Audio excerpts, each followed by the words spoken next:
নীতিগত কোনো প্রশ্নে সরকারের এখনই সিদ্ধান্ত নেওয়া সমীচীন হবে না। তিনি প্রধান উপদেষ্টার সাথে তিনি নিউ ইয়র্কে ছিলেন, এয়ারপোর্টে ফিরে তিনি এটা বক্তব্য দিয়েছেন। তিনি বলছেন যে আমরা সংস্কারের আগে নির্বাচনের কোনো প্রশ্ন বলছেন যে সংস্কার করেই নির্বাচনে যেতে হবে।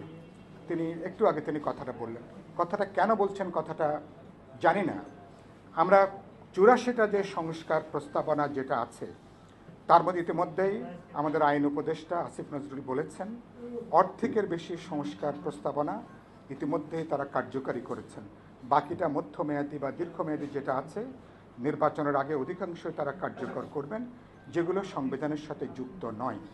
আর গুরুত্বপূর্ণ যে প্রশ্ন যে আপনি সাংবিধানিক সংস্কারের যে প্রস্তাবগুলো এগুলো আমরা পরিষ্কার মনে করি এগুলো কোনো নির্বাহী আদেশে সংবিধান সংশোধন করবার কোনো সুযোগ নাই। কারণ প্রথমত এই ম্যান্ডেট এই এখতিয়ার অন্তর্বর্তী সরকারকে জনগণ প্রদান করে নাই, আমরা কেউ এখতিয়ার প্রদান করি নাই। আমরা অন্তর্বর্তী সরকারকে বলেছি 106-এ সরকার গঠন করবেন, দৈনন্দিন কাজগুলো করবেন। 3টা গুরুত্বপূর্ণ কাজ: গণহত্যার বিচার করবেন, সংস্কার কার্যক্রম এগিয়ে নেবেন সরকার যেটা করছেন, আর একটা হচ্ছে জাতীয় নির্বাচন।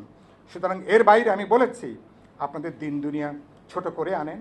ইতিমধ্যে বাংলাদেশকে আপনারা একটা গুরুতর নিরাপত্তা ঝুঁকির মধ্যে ঢুকিয়ে দিচ্ছেন।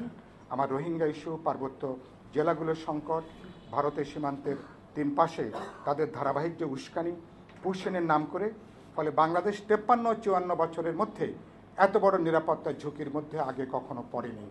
আমাদের বন্দরগুলোকে সরকার রাজনৈতিক দল জনগণের মতামত তোয়াক্কা না করে লাভের কথা বলে দক্ষতার কথা বলে বিদেশি বেনিয়া কোম্পানির কাছে দেবার তারা উদ্যোগ গ্রহণ করেছেন।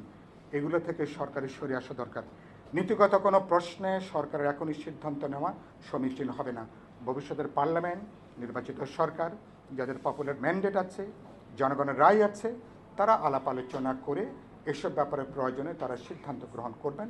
আমি বলতে চাই সংবিধান সংস্কারটা নিশ্চয়ই এটা করার জন্য মানুষের সম্মতি লাগবে। সাংবিধানিকভাবে সংসদেই কেবলমাত্র পরিবর্তনগুলো করতে পারে।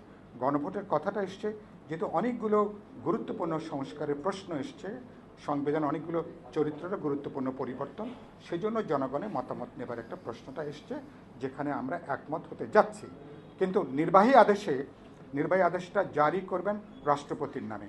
তাহলে ভবিষ্যতে যদি এই নজির একবার তৈরি হয় যে রাষ্ট্রপতি সংবিধানকে এড়িয়েই, মানে পার্লামেন্টকে এড়িয়ে, জনপ্রতিনিধিদেরকে এড়িয়েই তিনি কোনো একটা ঘটনার প্রেক্ষিতে তিনি যদি সংবিধান পরিবর্তন করার একটা নজির তৈরি করেন এখনই, তাহলে ভবিষ্যতে সংবিধান পরিবর্তনের জন্য আর কিন্তু পার্লামেন্ট লাগবে না।